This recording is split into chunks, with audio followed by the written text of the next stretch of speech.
जनपद अध्यक्ष नरवर आपकी कृपा से निर्विरोध बनी और मेरे जाटव भाई भी बैठे हैं।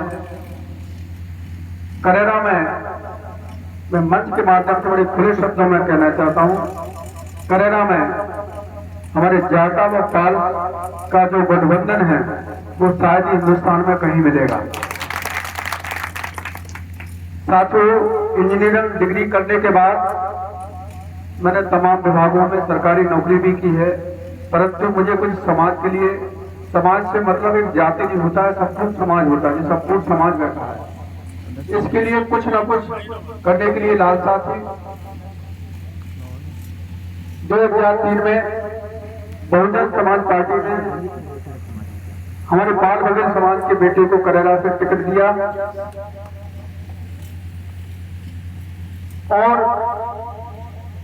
आप इत्तेफाक देखिए, संयोग देखिए कि मुझे उस चुनाव में उस पार्टी ने विधानसभा प्रभारी बनाया। तो आप इस सहयोग से, आशीर्वाद से वो चुनाव मेरे प्रभार में जीता और हमारी बाल बघेल समाज का, जाटव समाज के सहयोग से पहला विधायक भोपाल की धरती पर पहुंचा।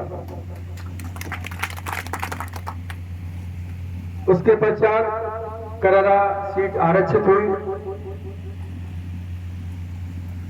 हमारे तमाम विधायक बने श्री जसमंत जाटव जी, जसमंत जाटव जी और मेरा गांव एक ही मैन लगी हुई है। हम दोनों भाई भाई हैं। मैं उनका बड़ा भाई हूँ, मेरे छोटे भाई और मेरे पुत्र समान हैं। जसमंत जाटव जी विधायक बने, उसमें पाल समाज का योगदान है।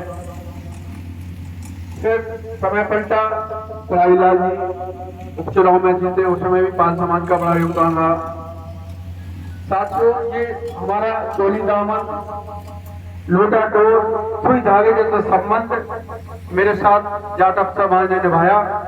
2022 में जब जनपद के चुनाव हुए तो जाटव समाज के 2 सदस्य जनपद सदस्य चुन के आए।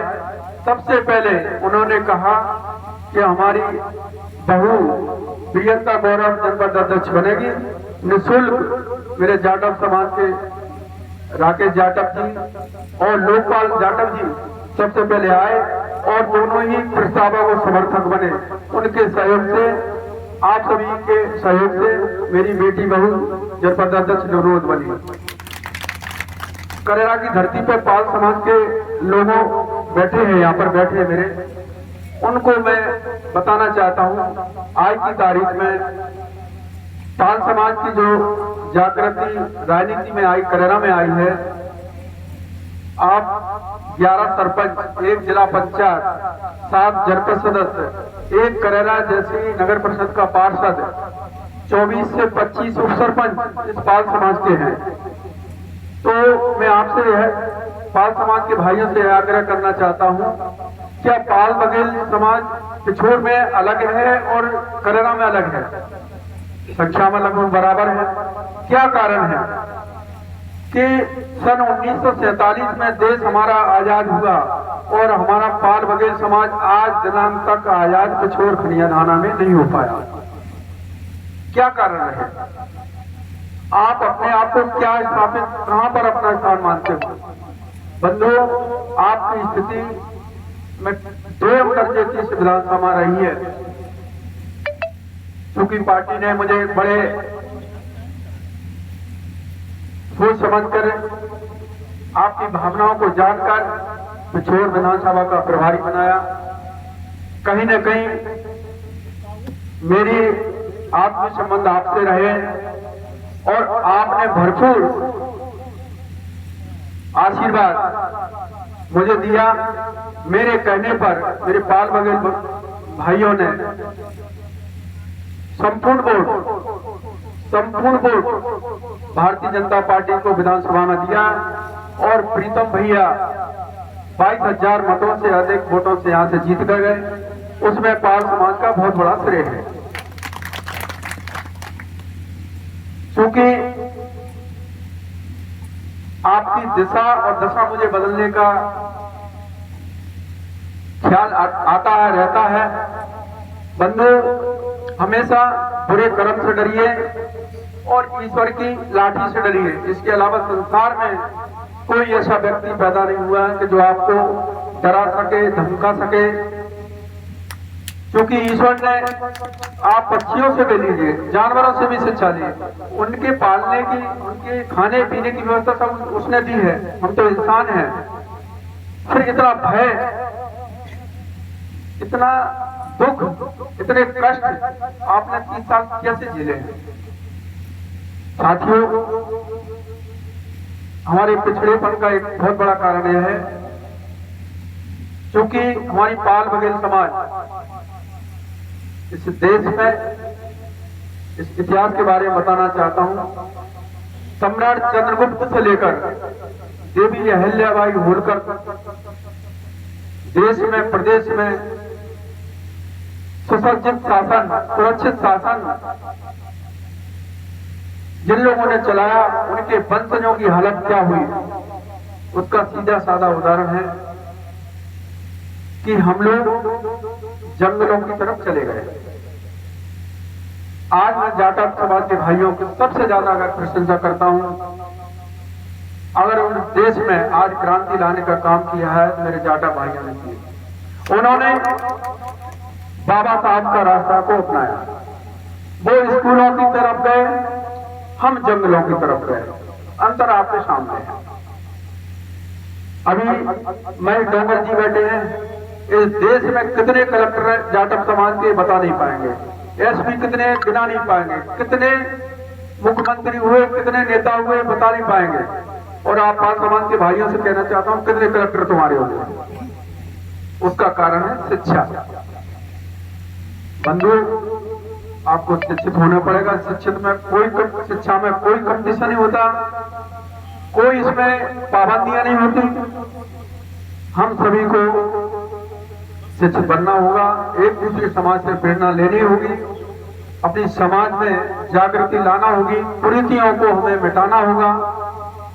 चाहे बाल विवाह योजना हो, बाल विवाह कुरीति हो, चाहे हमारी 13वीं की कुरीति हो, इनको बंद करना पड़ेगा, जब ही हमारा विकास और उन्नति संभव है। तो बंधुओं, ये चुनावी दौर की नुक्कड़ सभा है। इस देश के यशस्वी प्रधानमंत्री नरेंद्र मोदी के प्रत्याशी, भारतीय जनता पार्टी के प्रत्याशी श्रीमंत महाराज साहब हमारे प्रत्याशी हैं। हम सबका सौभाग्य है कि हमें उन जैसा नेता जो दिन रात जनता के लिए सोचता है, हमें उम्मीदवार मिला है। हमें किसी भी तरह की कोई भी कोताही न बरतते हुए उनको प्रचंड बहुमत से इस पिछोर विधानसभा से जिताकर भेजना होगा। वह देश में प्रचंड बहुमत से जब भारतीय जनता पार्टी की सरकार बनेगी, स्वाभाविक है आज वो 2 मंत्रालय को संभाल रहे हैं और भी बड़ा मंत्रालय उनको समर्पित होगा, जिससे हमारी पिछोर की जनता का भाग्य बदलेगा। हमारे नौजवानों को रोजगार के रास्ते खुलेंगे, उद्योग धंधों की तरफ हमारा रुझान बढ़ेगा। हमारे बच्चों की, हमारे किसानों की तकदीर और तस्वीर बदलने का काम होगा। भारतीय जनता पार्टी किसी भी तरह का भेदभाव किसी भी वर्ग का हो, धर्म का हो, नहीं करती। लाडली बहना किसी विशेष वर्ग को नहीं मिलती, समाज के सभी वर्गों को मिलती है। देश के सभी बचने वाले सम्मानित देशवासियों को मिलती है। तो मैं सभी से आह्वान करना चाहता हूं, आज आप कल्पना कीजिए 20 साल पहले हमारी बहन बेटी सड़कों पर शौच के लिए जाया करती थी। मोटरसाइकिल हो, 4 व्हीलर हो, जब उसकी लाइट उन पर पड़ती थी, बेचारी उठ के इंतजार करती रहती थी। उनके दर्द को 65 वर्ष में कांग्रेस की पार्टी ने कतई नहीं समझा। जब यशस्वी प्रधानमंत्री हमारे नरेंद्र भाई मोदी ने हमारी बहनों की, बेटियों की इस पीड़ा को समझा उन्होंने घर घर शौचालय बनवाए। हमारे गरीब किसान हो 5-5 लाख के आयुष्मान कार्ड का इलाज कराने की व्यवस्था उन्होंने की। उज्ज्वला योजना हो, लाडली बहना हो, लाडली लक्ष्मी हो, तीर्थ दर्शन योजना हो, किसान सम्मान निधि हो, इतनी अनगिनत योजना है कि उनको बखान करने में मिनिमम कम से कम 4 घंटे लगे हैं।